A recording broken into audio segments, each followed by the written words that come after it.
کیا شب برات قرآن کی روشنی میں سمجھی جا سکتی ہے؟ کیا اہل بیت سے اس رات کی کوئی خاص اہمیت منقول ہے؟ کیا ائمہ نے اس رات کو محض روایت نہیں بلکہ روحانی محاسبے اور رحمت کی رات قرار دیا؟ یا پھر ہم نے اس رات کے بارے میں کچھ باتوں کو بغیر تحقیق انتہا تک پہنچا دیا ہے؟ شب برات یعنی شعبان کی 15ویں رات۔ اسلامی تاریخ میں یہ رات ایک خاص روحانی مقام رکھتی ہے۔ یہ وہ رات ہے جسے دعا، استغفار اور اللہ کی رحمت کی امید سے جوڑا جاتا ہے۔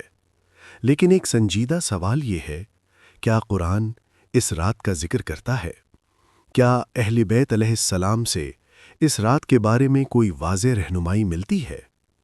اسلام کا بنیادی اصول یہ ہے، عقیدہ قرآن سے ٹکراتا نہیں، اور روایت اہل بیت علیہ السلام کی تعلیم کے بغیر دین نہیں بنتی۔ اسی اصول کے تحت آج ہم شب برات کو قرآن، احادیث اہل بیت علیہ السلام اور مستند اسلامی تاریخ کی روشنی میں سمجھنے کی کوشش کریں گے۔ قرآن کی روشنی۔ پردہ اٹھتا ہے قرآن مجید کی آیات سے۔ اللہ تعالیٰ فرماتے ہیں، حامیم والکتاب المبین انا انزلناہ فی لیلۃ مبارکہ۔ ایک بابرکت رات کا ذکر، ایک عظیم فیصلے کی طرف اشارہ۔ یہاں سوال پیدا ہوتا ہے، یہ بابرکت رات کون سی ہے؟ اکابر مفسرین قرآن جیسے علامہ طبرسی، علامہ طباطبائی اور دیگر واضح کرتے ہیں۔ اکثر مستند تفاسیر کے مطابق یہ آیات لیلۃ القدر کی طرف اشارہ کرتی ہیں۔ قرآن کا نزول رمضان میں ہوا اور لیلۃ القدر اس کی واضح مثال ہے۔ لیکن یہاں ایک نکتہ قابل غور ہے۔ قرآن کسی رات کی فضیلت کو رد نہیں کرتا جب تک وہ قرآنی اصولوں کے خلاف نہ ہو۔ لہٰذا قرآن میں براہ راست شب برات کا نام نہیں، لیکن قرآن رحمت اور مغفرت کے دروازے کسی ایک رات تک محدود بھی نہیں کرتا۔ احادیث اور اہل بیت کی روایات۔ اب ہم رخ کرتے ہیں احادیث اہل بیت کی طرف۔ مستند اسلامی مصادر میں شعبان کی 15ویں رات کے بارے میں واضح روایات ملتی ہیں۔ امام محمد باقر علیہ السلام اور امام جعفر صادق علیہ السلام سے منقول ہے کہ یہ رات اللہ کی رحمت کے نزول اور دعا کی قبولیت کی رات ہے۔ ان روایات میں آتا ہے کہ اللہ تعالیٰ اس رات اپنے بندوں کی طرف خصوصی توجہ فرماتا ہے۔ لیکن یہاں ایک نہایت اہم نکتہ ہے۔ اہل بیت نے اس رات کو کبھی فرض یا واجب قرار نہیں دیا، نہ کسی مخصوص نماز کو دین کا لازمی حصہ بنایا، نہ کسی رسم کو۔ یہ رات انفرادی عبادت، دعا اور محاسبہ نفس کے لیے ایک موقع کے طور پر بیان کی گئی، یعنی فضیلت ہے، جبر نہیں۔ ائمہ علیہ السلام اور عملی تاریخ۔ اب ہم دیکھتے ہیں ائمہ اہل بیت علیہ السلام کا عملی نمونہ۔ ائمہ ہمیشہ دین میں شامل کی جانے والی غیر ثابت باتوں سے روکتے رہے۔ کہیں یہ ثابت نہیں کہ انہوں نے شب برات کو عید، میلہ یا اجتماعی رسم کے طور پر منایا ہو۔ ہاں، یہ ضرور ملتا ہے کہ اس رات خاموش عبادت، دعا اور اللہ کی طرف رجوع کو پسند کیا گیا۔ یہی فرق ہے روحانیت اور رسم پرستی میں۔ غلط فہمیاں اور حقیقت۔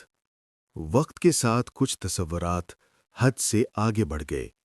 یہ خیال مضبوط ہو گیا کہ اسی رات پورے سال کی تقدیر لکھی جاتی ہے، حالانکہ قرآن واضح کرتا ہے کہ تقدیر اللہ کے علم میں ازل سے ہے۔ لیلۃ القدر احکام کے نزول کی رات ہے اور شب برات دعا اور رجوع کی رات۔ اسی طرح چراغان، خاص کھانے یا غیر ثابت رسمیں نہ قرآن سے اور نہ اہل بیت کی تعلیم سے ثابت ہیں۔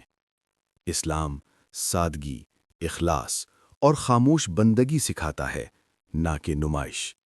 یہاں بات اپنے عروج پر پہنچتی ہے۔ شب برات کا اصل پیغام کسی رسم میں نہیں بلکہ اللہ کی طرف واپسی میں ہے۔ شعبان رمضان کی تیاری کا مہینہ ہے، دل صاف کرنے کا وقت ہے۔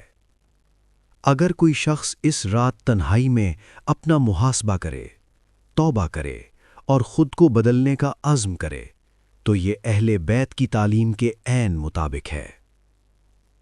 لیکن اسے دوسروں پر لازم کرنا یا دین کا معیار بنا دینا، یہ وہ حد ہے جسے اسلام عبور کرنے کی اجازت نہیں دیتا۔ شب برات نہ فرض ہے نہ افسانہ، یہ ایک روحانی موقع ہو سکتا ہے، ایک یاد دہانی اپنے رب کی طرف پلٹنے کی۔ اسلام ہمیں سکھاتا ہے عبادت اخلاص سے ہو، علم کے ساتھ ہو اور دوسروں پر بوجھ نہ بنے۔ ہر رات اللہ سننے والا ہے، ہر آنسو قبول ہو سکتا ہے۔ اصل کامیابی کسی ایک رات میں نہیں بلکہ پوری زندگی اللہ کے سامنے جھک جانے میں ہے۔ رات کی خاموشی ہے، ایک انسان اپنے کمرے میں بیٹھا ہے، ہاتھوں میں قرآن لیکن آنکھوں میں شک ہے۔ وہ سوچ رہا ہے، کیا میں واقعی اس راستے پر ہوں جس پر مجھے ہونا چاہیے؟ کیا میری عبادت اور دعائیں صرف رسم بن کر رہ گئی ہیں؟ کیا میں حقیقت میں اپنے رب کے قریب ہوں یا بس ایک عادت کے پیچھے بھاگ رہا ہوں؟ آنکھوں میں خوف ہے لیکن ساتھ ساتھ امید کی ایک مدھن روشنی بھی۔ یہ لمحہ سبق دیتا ہے، شب برات یا کوئی بھی خاص رات خود سے جھوٹ نہ بولیں۔ خود کی سچائی کو چھپانا یا دوسروں کی نقل کرنا رب کے حضور بے اثر ہے۔ اصل امتحان وہ ہے جو دل کی تنہائی میں ہوتا ہے، جہاں نہ کوئی دیکھ رہا ہو نہ کوئی سن رہا ہو، صرف آپ اور آپ کا رب۔